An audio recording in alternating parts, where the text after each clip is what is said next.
Grow FM3 पर फिर एक बार।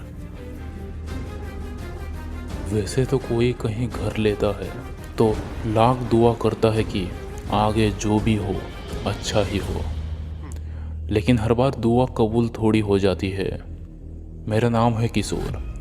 हम तो इस घर में बहुत दिन से रह रहे थे, कभी कोई दिक्कत नहीं हुई। इन सभी का शुरुआत हुआ था कुछ दिन पहले, जब मैं रानी को स्कूल में छोड़ने के लिए गया था। मेरी बेटी को स्कूल में छोड़कर वापस आ रहा था कि रास्ते में कुछ सब्ज़ी भी खरीद ली। उस दिन मैं इतना थका हुआ था कि बदन में दर्द हो रहा था। घर आकर मैं कुछ देर के लिए लेटा ही था कि एक चिट्ठी आई। मैंने चश्मा लगाया और चिट्ठी को पढ़ने लगा। ये लिखा था कि आज 3 जून है, अगले 3 दिन तक काम हो जाना चाहिए। मैंने सोचा कि ये कौन है और किस काम की बात कर रहा है। मैंने ठीक से देखा, चिट्ठी का तो एड्रेस यही था। मैंने उस चिट्ठी को अलमारी के नीचे फेंका। शायद किसी ने मजाक या गलती से भेजा होगा। मैं इस गांव में जितने दिनों से रह रहा हूँ, एकदम सब कुछ ठीक ही है। पहले जहाँ रहता था, लड़ाई झगड़े रोज़ हुआ करते थे। एक दिन तो मेरे सौतेले भाई के घर के बाहर सुबह सुबह एक कुत्ता मरा हुआ मिला और उसके सामने ही मेरा घर था, तो बेशक शक तो मुझ पर ही जाता। ऐसे ही कई बातें हैं। इन सभी के लिए ही हम उस पुराने जगह को छोड़ चुके हैं। आज शाम हुआ तो मैं नहाने गया और मेरी बेटी भी वापस आ गई स्कूल से। रात का खाना खाकर सब सो गए, जबकि रात के ठीक 11 बजे सब लोग शांति से सो ही रहे थे कि मेरे और मेरे पूरे परिवार का इस जोरदार आवाज़ से नींद टूट गई, और इतनी तेज़ी से टूटी जैसे किसी ने मौत से उठा दिया हो। मैं सब कुछ छोड़कर बाहर गया देखने को कि आखिर कौन मर गया या क्या हो गया। देखा तो गाड़ी तो बहुत दूर जा चुकी थी, बस टूटा था कांच, और वो भी हमारे ही घर के खिड़की का। अंदर जाकर देखा तो मेरी बेटी डरते हुए अपनी नन्ही सी हाथों में एक टेनिस बॉल को लिए बोली कि ये बॉल यहाँ पर पड़ी मिली। देखकर तो साफ साफ पता चल रहा था कि हो ना हो हमारे घर का खिड़की इसी बॉल से तोड़ा गया हो। आसपास किसी का भी CCTV नहीं है जिससे कि गाड़ी को पहचाना जा सके। ऐसे ही अगली सुबह मैंने खिड़की बदलने को सोचा था, लेकिन काम के वजह से नहीं हुआ। शाम को काम से वापस आते समय कुछ लोग मुझे पूछने लगे कि किशोर जी, आपका तो कोई दुश्मन भी नहीं है, तो फिर कौन कर सकता है ये? तो मैंने कहा कि होगा शायद कोई रात को कोई बॉल ले जा रहा होगा, या तो शरारत या गलती से मारा होगा और भाग गया होगा। ये सब बातें करके मैं और मेरे परिवार ने रात का डिनर किया, और डिनर करते समय हम डिनर टेबल पर बैठ के खाना खा रहे थे, और किचन से मेरी बेटी की चीखने के साथ साथ एक प्लेट टूटने की आवाज़ आई।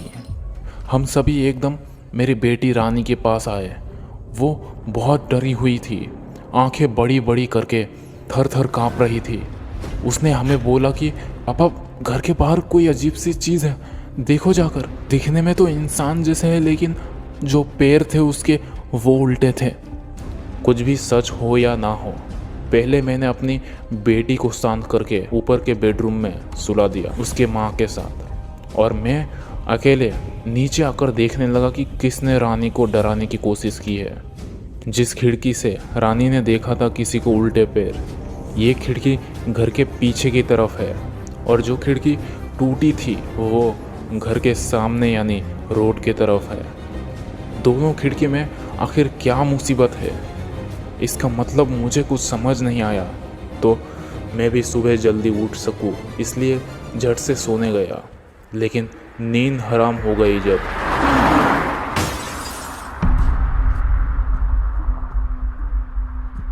मैं इस बार झट से बाहर ना जाकर मेरे ही कमरे के अंदर से खिड़की से देखने लगा कि आखिर कौन सी गाड़ी है। लेकिन जब मैंने देखने की कोशिश की तब मुझे इतना डर लगा कि मैं खुद उस डर को दोबारा याद नहीं कर सकता, क्योंकि बाहर गाड़ी की आवाज़ तो आ रही थी लेकिन कोई भी गाड़ी नहीं दिखी। और फिर जब मैं बॉल को ढूंढने गया तो हाँ, मुझे यकीन हो गया कि कोई हमारे साथ खेल खेल रहा है। लेकिन फिर से दिल दहल गया हम सबका जब हमने बैग चेक किया जिसमें हमने पहले वाला बॉल रखा था। वहाँ से वो पहले वाला बॉल अब गायब था। अगले दिन खिड़की इस बार मैंने जानबूझकर ही नहीं बदली और मैं काम में भी नहीं गया। अब जो हमारे साथ खेल खेल रहा था मुझे उसे पकड़ना था। मैंने आसपास के दोस्तों को बताया कि रात के 11 बजे ऐसा वगैरह वगैरह हो रहा है। मेरे 2 दोस्त ने तो कहा कि आज रात होने दो, बस सालों को देख लूँगा। आज पूरा दिन मैं बैठ कर यही सोचने और समझ में लगा दिया कि ये क्या हो रहा है हमारे साथ। दोपहर में मेरा दिमाग फिर से सनक गया जब पहले दिन की तरह ही फिर से मुझे एक चिट्ठी आई जिसमें लिखा था, कहा था ना मैंने, सिर्फ 3 दिन बचे थे लेकिन तू समझा नहीं। अब ये क्या मुसीबत है। जल्दी से मैं उस अलमारी के तरफ गया ताकि पहली वाली चिट्ठी ढूंढ सकूं। मैंने अच्छी तरह से याद किया कि मैंने चिट्ठी यहीं फेंकी थी, लेकिन इतने बार ढूंढने पर भी मुझे चिट्ठी नहीं मिली। और जब मैंने वो वाली चिट्ठी किसी और को दिखाने की सोची तो फिर वो भी चिट्ठी नहीं मिला। लेकिन अभी पता नहीं कैसे दोनों के दोनों चिट्ठी मेरे पास नहीं थे।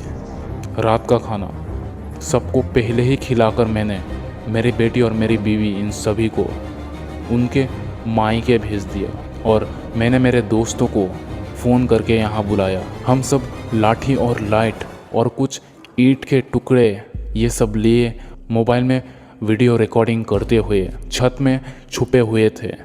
और अभी 11 बजने में बस 15 मिनट ही बाकी थे जब दूर से एक गाड़ी आने की आवाज़ आई और हम जिस चीज़ का इंतज़ार कर रहे थे वो हुआ नहीं। मेरे वो दोस्त भी थोड़ा परेशान होकर अपने घर पे चले गए और मैं सोने से पहले बस पानी पीने ही लगा था। इस बार मैं गया जल्दी से बाहर और घर के चारों तरफ ढूंढा कि आखिर ये कम वक्त है कौन। इतने समय तक ढूंढने के बाद भी मुझे कोई भी मिला नहीं। आज गुस्सा हद से पार चला गया था, इसलिए मैंने सारे आसपास के जान पहचान वालों को बुलाया और दिखाया कि देखो 3 दिन से मुझे सताया जा रहा है, वो भी खिड़की में बॉल मारकर। मेरे घर में थोड़ा बहुत भीड़ आ चुकी थी। मैंने सबको बताया कि 2 चिट्ठियाँ भी आई थी जिसमें लिखा था कि बस 3 दिन बाकी है। अचानक वो सारे चिट्ठी गायब। सारे लोगों ने टूटी हुई खिड़की देखकर और मेरी बातें सुनकर विश्वास तो कर लिए थे, लेकिन भीड़ में किसी ने पूछा कि वो बॉल कहाँ है जिसे खिड़की तोड़ी गई थी। तो मैंने वो बैग लाया और बैग का बस चेन ही खोला था कि मुझे बहुत बड़ा झटका सा लगा, क्योंकि बैग में कोई बॉल ही नहीं था। जब मैंने उस खिड़की के नीचे फिर से चेक किया, जबकि आधे घंटे पहले ही किसी ने तोड़ा था बॉल से, लेकिन फिर से मुझे बॉल नहीं मिली। आधे लोग ये चिंता में थे कि मुझ पर विश्वास करे या ना करे, और आधे लोग तो मुझे पागल समझ चुके थे।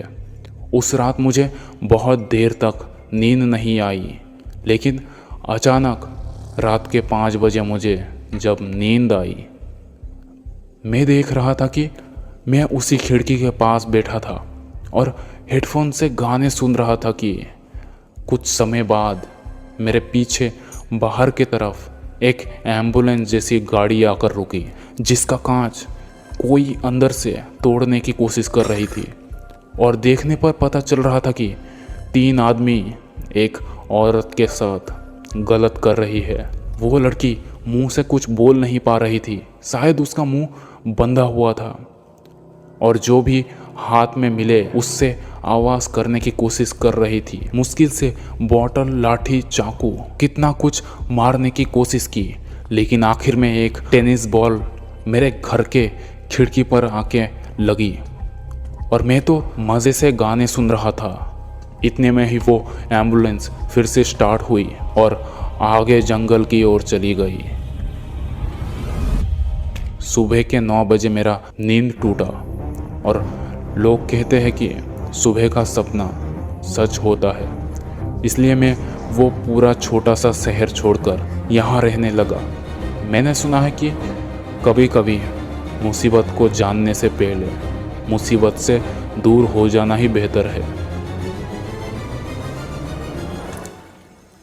अगर आपको भी ऐसे ही कहानी भेजना है तो नीचे हमारा इंस्टाग्राम का लिंक है, उसमें मैसेज कर दीजिए।